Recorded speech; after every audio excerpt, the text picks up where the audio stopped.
What's up, everybody? It's Troy here. Hope you're doing great. Today, I want to talk to you about energy, right? Energy is such a driving mechanism in life. Like, if you don't have enough energy, you cannot execute on your dreams, your goals, and desires. So, how to get more energy? So, make sure you stick around. I'm going to give you a few tips, insights, and tools, and tell you like about 3 topic areas that we really need to focus on to make sure that we can bring the most energy we can bring into life situations so we can, build a beautiful life and so forth. And, as an example in the martial arts world, right? So Brazilian Jiu-Jitsu is something I've done for a little over 9 years here. And one of the things we often talk about is it doesn't matter how good you are, how many techniques you have, how much you've mastered. If you're tired, none of that matters, right? Because as soon as you get tired, your muscles start to fatigue, everything tightens up, your breath's moving too fast, and you're going to lose. You're going to get beat by somebody who maybe has less skill than you, right? So we have to have energy, right, to execute on the things that we want, to move at the right pacing in life to create the life that we abundantly want to create, right? But if we don't have that energy, good luck. So, if you are struggling to execute on your goals, your dreams, perhaps it's the energy that you're bringing into life. So how do we get more energy, right? But let's first unpack a little bit about what is energy? Like, how does that work, right? Don't like it. What's up, everybody? It's Troy. Hope you're doing great. Today, I want to talk to you about energy, what it is, how to use it, and by how having lots of energy, you can execute on just about anything in life.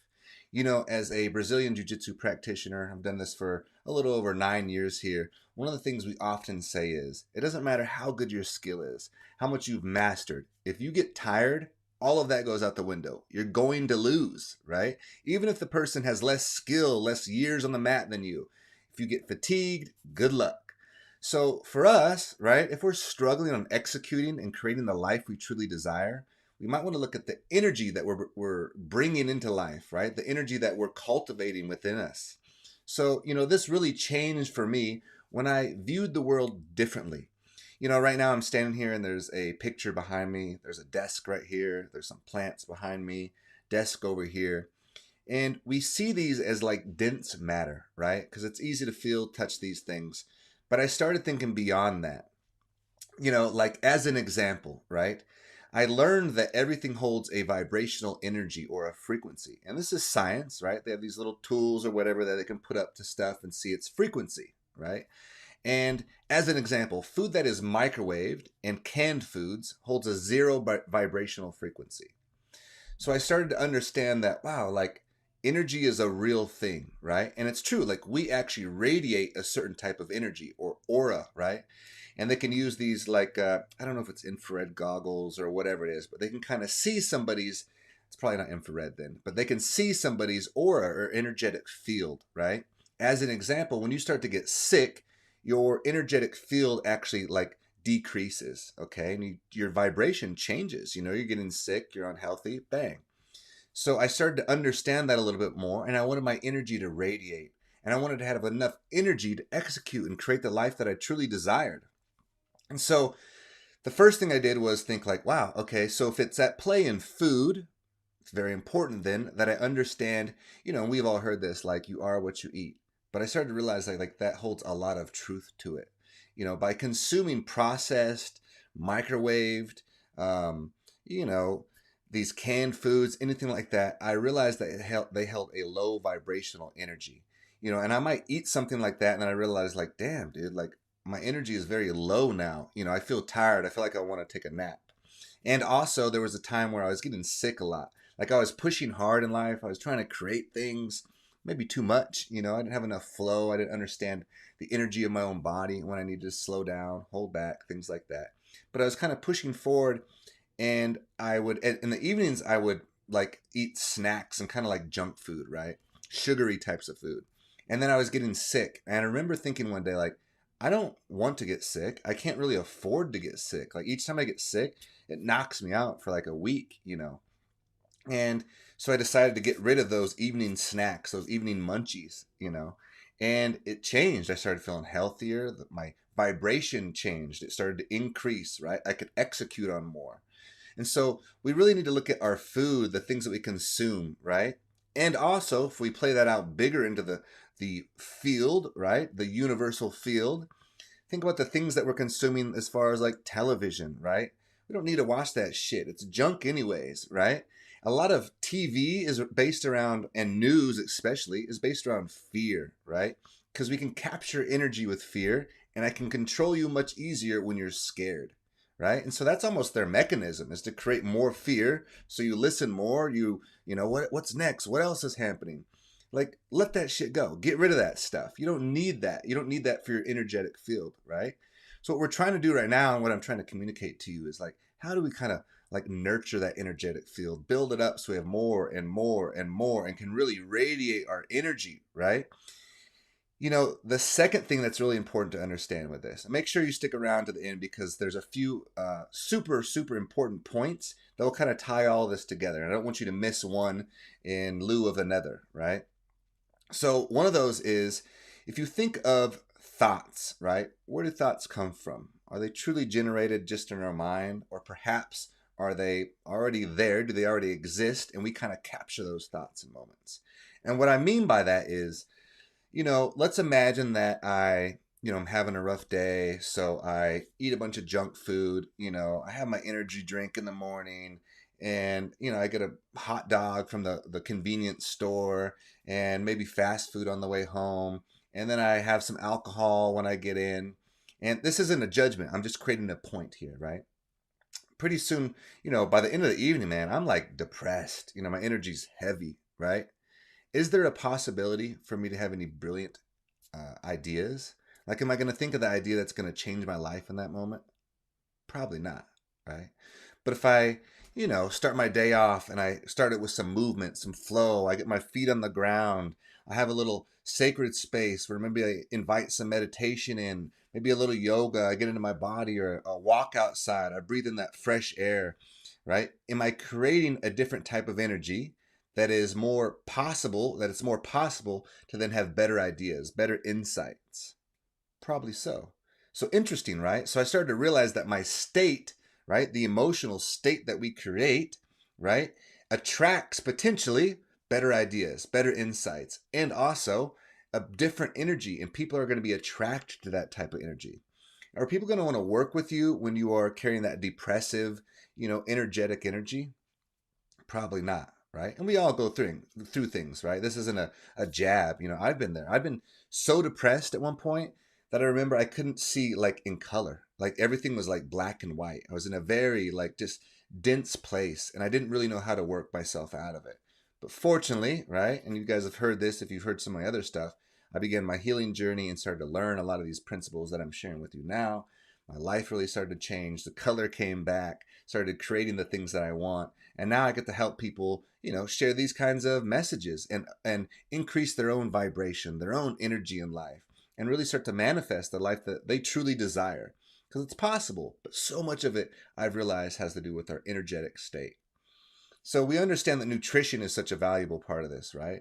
So really beware, like the kind of like internal cue that I have is, if the sun don't feed it, don't eat it, right? And what that means is, you know, if something's grown by sunlight, so it's a fruit or it's a pasture animal or something like that, and it's eating grass, right? Like that's sun fed. It's life energy. So those are the types of things that I'm looking to eat. But, you know, bag of chips or a bag of you know, whatever, right, is not is processed. It's man-made. There was no sunlight that ever touched that. There's no energy to it, right? So I think in terms of food, of energy. And one of the things that you can do is, when you grab food, you can look at it, hold it, connect to it, and ask yourself, will this give me more energy, or will it take it away? Will this give me more energy, or will this take it away? And you'll know right in that moment, oh man, this is going to give me energy, right? And those are the types of things we're looking to add into our life.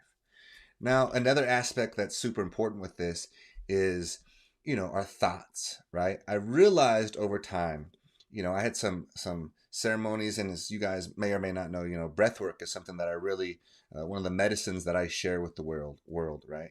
And I realized in one of my breathwork ceremonies once that, you know, our thoughts carry their own energy. And if I'm using judgment, right, and if I'm looking through the world in terms of competition, And that's how a lot of us operate. Been there before, right? I used to look at people and be like, oh man, like they're better than me or they're worse than me. And the people who were better than me, I would create like a mental story around why they were that way. Oh, well, they're just lucky or they just have this or whatever. And I wasn't allowing myself access into people like that, right? Because I was creating a blockade between us. So the vibration was a low vibration, right? It was a retracting, right? It was pulling away. It was a scarcity, a density type of energy. And then when I judge another person, same thing. That wasn't lifting me up, right? By judging them like, oh, I'm better than this person. So I've learned to let those down, right? Let down the walls, let down the armor, let down that competitiveness. It's so small. It keeps us small. It keeps us in a small framework, right? We want to be able to allow ourselves to see somebody and be inspired by them. To be inspired means to be internally inspired, right? To feel that type of energy. And you've had those days where you wake up, you're like, dude, I'm ready to freaking go. Like, let's get this, right? So I realized that our thoughts had so much to do with this. And in one of these ceremonies, I realized that some thoughts, they're like this gooey, gunky energy, right?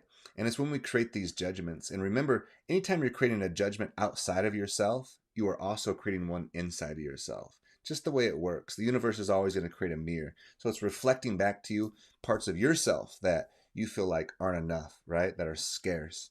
And we all have those things. But it's most important and more importantly that we connect to that. We connect to those feelings. We honor them. We accept them for as we are and go, hey, I'm not the best at this, or I'm just this way in these certain things right now. And remember, we're not aiming for perfection. We're aiming for progress. So just progress in these areas, right? So by removing some of these blockages, some of these labels, and that's how they often come is by labeling things like I am this, they are that. I am this thing and they are that thing, right? Again, separation, right? We're nothing. We just are. Let things just be. Let things just be. We just are. We just are. See things for what they are. Oh, that's just that, right? Oh, that's just that thing, right? And I've talked about this before too, like letting go of rights and wrongs and good and bads. Those are, again, more boxes. Just see things in the framework of more or less. Do I want to do more of this or less of this? More of that or less of that, right? Because it removes the judgment. If you do something you feel like, oh, this is wrong or this is bad, you're instantly retracting yourself. You're pulling back. You're creating a framework of dense energy. But if you just look at it and go, you know what? That wasn't like the most fun thing. And I would like to do less of that. Totally different energy, totally different vibration, right? So our thoughts, we have to understand our thoughts. And the key with this is just to see them. We don't need to change them. So at first you may realize you have like a repeating pattern about something scarce. And I'll share a story. Like for me, having, a spouse and kids, I used to look at that at one point as like, oh man, if I didn't have these kids I always had to pay for and, a spouse and all this stuff, like I'd have so much more money. I'd be doing so many different things. And it was like this story that I created that was a little bit of victim mentality, right? A little bit of victim mentality.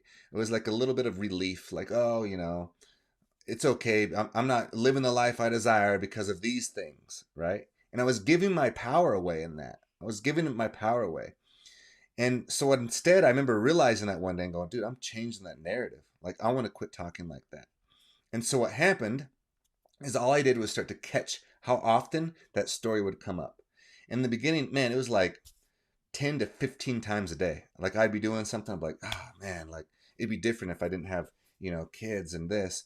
And I was like, dude, what the fuck? Like what a weak, like mental energy, right? A weak energy that's pulling me down. There's no strength, there's no power in that. So I decided to change the story. And I changed the story to, man, like because of this situation, I have, a lot more tenacity, a lot more things I've had to work through and understand. And my children have brought me deeper into myself. I've had to surrender more and let go more. And it gave me a certain type of strength. And now that story is completely changed. Same situation, right? Same situation, completely different story. Now it's a story of empowerment, right? Do you see the power in that? Changing our stories from these depressive, like draining type of energies to these powerful like stories that we can stand upon. Same thing with my past, right? Went through a lot of challenges in life, and some of them I would look at and I remember thinking like, oh, people, they can't relate to me. They don't understand me. They've never been through what I've been through. No one's had it this hard, right? Separation. I was creating separation between myself and other people. And then I decided to change that story. I'm like, no, man, like we all go through stuff, right? And it's our wounds, our heart that connects us to each other. And then I started to change that story. And now that those stories, and I have shared some, but I can share more with you at some point. Those stories are now things that I stand upon. Going through those times, going through those difficulties is something that I can stand upon now, and they give me strength, right? They allow me to connect to people because I understand pain. I understand the struggle, right? But I can, instead of being a victim to them, I can stand on top of those now. And so that's why, another part of this, let's move into another tenet here. Another part of this is doing the internal work, the trauma work, right? Like going into ourself and removing those, excuse me, whew, removing those blockages. Had to get some energy out right there. But removing those blockages, because that's what happens in life. That's the way trauma works, right? So we experience something in life in the moment that's too much for us. And we don't necessarily have the tools to digest the emotion fully in that moment. The short example I use is like, say you're in a car driving along and someone sideswipes you. They run a red light, boom, they hit you, and you have this big traumatic incident. It's too much for you in the moment. Very scary, right? You cry, maybe you scream a little bit, but you needed to do more. You needed to discharge that energy even more. So now you're in a car, and every time you come up to a red light, you feel this tense energy lock you up. Everything happens, you're tight, eyes perk out, and you're on sensory overload. And think of the energy that you are burning in that moment. So much energy just to control the steering wheel. And for the rest of us who haven't gone through that experience, we're like, dude, you're just at a red light. You're good, right? It's not going to happen again. That was one moment in time, and unfortunate that happened, but you're safe now. You're more aware. You have experience. You understand, maybe you're going to look left and right now. You're even better because of this situation, right? And so that's the way trauma works is we start, little instances like that, like getting sideswiped at the red light, happen in a variety of different ways throughout life. It's relationships, parental stuff, right? Cultural types of things, school, all kinds of stuff gets put on us. And then we're carrying all this energy, all this trauma that we have to protect. And that's what literally happens is it takes a lot of energy to manage all those traumas because the mind wants to take over and it's like, I got this. Don't worry. I'm going to be on hyper aware, hyper lookout, and I'll make sure nothing like this happens to you again. And what's really taking place is the mind is trying to predict the future based out of the past. There's no presence in that. The more present we can be in the moment, the less energy that's needed. We can feel things. We can pull the energy into us, right? And so by working through our trauma, by doing trauma work, and there's different ways to do it, right? A lot of it is just meditation, getting in and understanding the energy that we're expending, our fears that we have, acknowledging those fears, remembering the moment, and reminding ourselves that we're no longer there, right? That we're a different person in a different place in a different time with different skills and tools to manage things differently, right? So maybe the last relationship didn't work out. But that was a different person, a different time, and a different you. You're different today than you were yesterday, right? You are in process. So by acknowledging that, by seeing that, we start to let go some of that trauma energy, right? Breath work is a beautiful way to do this. There's lots of different ways to express that energy. And that's what we really have to do ultimately is to get that energy out, to allow ourselves to cry. That moment was tough. It's too much, whatever it is. We have to find different ways to get that energy out. And I've got some videos on that. I'll do some more about trauma work just specifically because it's such a powerful tool to bring us back to the present moment. And, the next tenet I want to move on to is just that, is present moment awareness. The more we can be in the moment, the more we relax, the more we're aware of our body, and the more we can take energy in. As an example, right? As I'm talking to you right now, I'm aware of my body. I can feel my body. I can feel if it's relaxed or tight and when it's contracting, when I get a little nervous, a little self-conscious. I'm aware of the surroundings around me. I can feel the temperature in the room. All these things are because I'm aware enough and present enough in the moment to realize what's going on, right? So a lot of the work I do, not a lot, some of the work I do is with high-performing athletes. And for them, the secret weapon is not it's not like learning to swing the bat better or throw the ball better or punch harder. It's actually to be more present and calm in the moment.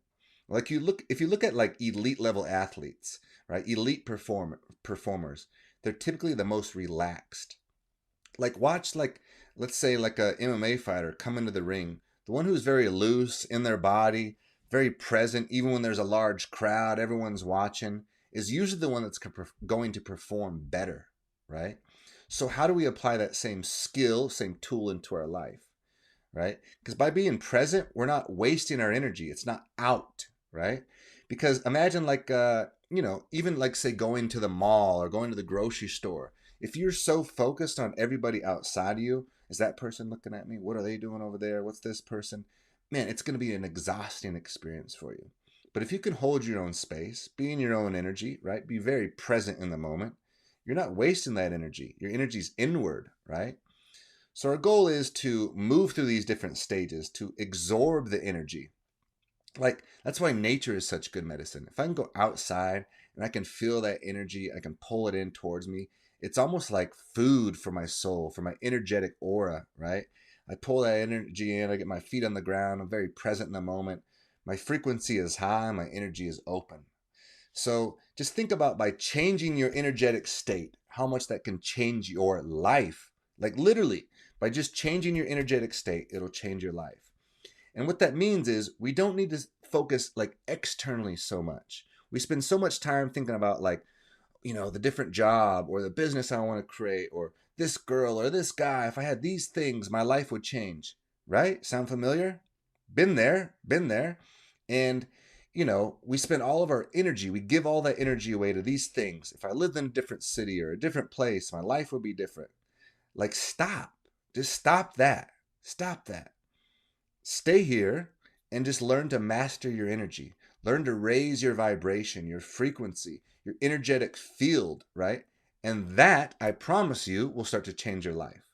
So we eat better, right?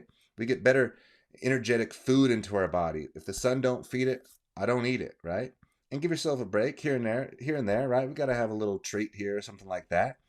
The second is, I could even go along with that, is let go of the judgments. Notice how often you're judging yourself. Don't change it. If you try to repress that energy, it'll just come back stronger. So just see it for what it is. Like, oh, I'm doing that thing again. I'm judging myself. Ooh, there's that internal critic voice that, says I'm not good enough, or who am I to do this type of thing, or whatever it is. And just see it. Just notice that's what it is. It's just a thing. It's just a figment of the mind or of the imagination, which isn't your totality. That's not all of you, right? Just one part of you. I feel like the mind does a much better job in the passenger seat.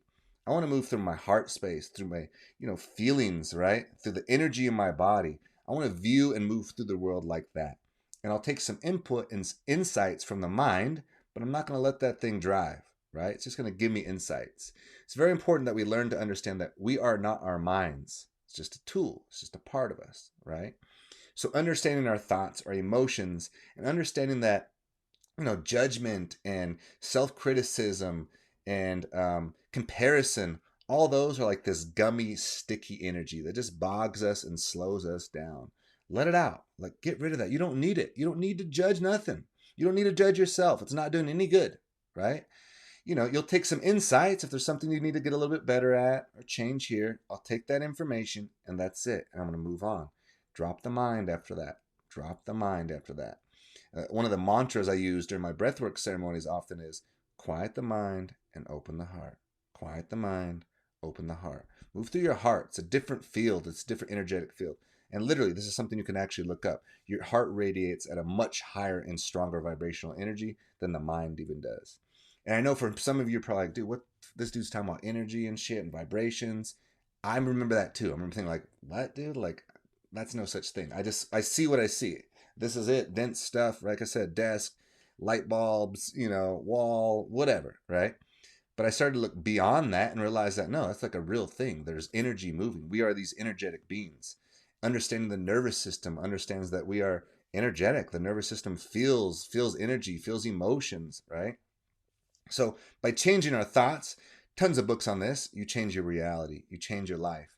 Um, Wayne Dyer's got some really good stuff. The Tao Te Ching, a beautiful book. These are some books that you can get to help understand and unpack these stories of the mind, create more separation. Meditation, beautiful to help you create separation. You start to see your own thoughts. And when you first start meditating, it's probably going to sound, you're going to feel crazy, literally, right? Because you'll see how fast the mind goes and how much your mind is just racing with all these ideas. Something you can do just as a little tool tip here, insight, is expend energy before you meditate. So literally, like, you can just jog in place, bunch of push-ups, bunch of jumping jacks, boom, boom, dance your ass off, whatever it is, and then drop down into meditation. Right into your breath. Start to clear your mind, get into your body, feel your body, let everything slow down. The mind will have slowed down a little bit by then. It'll be easier just to start to meditate. And all you have to do in that moment is just watch your thoughts. And that's what we're learning to do here, is to watch our thoughts. And that starts to change the energy. We start to move some of those like dense thoughts away. Like, there's that thought. I'm not going to attach to it. Let's move that one away. Let's move that one away. And you can pull in some better energy. Remind yourself that you are love, right? That I'm open, I'm loose, I'm relaxed, I'm free. You're allowed to be you, right? Much better energies. So we're pulling that into our energetic field. Oops. Sorry about that, guys. My timer went off there. And then lastly, right, is to pull energy in towards us, right? When you're out and about, when you're, just connecting into a social situation, into your daily like awakening, as you wake up and you move out, get outdoors, connect that energy and allow it to pull in towards you. Feel all the beauty of life. We're in our minds so much, we don't even feel that. We take everything for granted, right? So the more we can connect to the world around us, have gratitude for that, we can pull it in towards us. And then that energy becomes like food for the soul, like quite literally, right? When you're inspired, you're on fire, right? When you're inspired, you are on fire. So find more things to be inspired about. Like, it's all around us. If you look for it, feel it, pull it into your energetic field, and that will radiate and create magnetism from you. So I hope those helped you guys. Just some tools, just some things that I'm still learning. I'm still working through, right? But it's definitely changed my life. I remember being at a point where same house, same city, and being very unhappy. Like, oh, I wish I was doing this and this thing, blah, blah, blah. And I don't have this for my kids and yada, yada, yada. And then like getting to a point where I was like, dude, it's like, stop. Let me just learn to get happy right now. I'm still in the same place. My life looks much different though, and I'm way happier, right? So a lot of things, again, same situation, different story, different perspective. It can change our life. So hope it helped. I love y'all. Again, you guys can do me a favor, man. Just smash that like button, subscribe, and share this with a friend or two who might benefit from hearing this message. And until next time, y'all, much love and peace.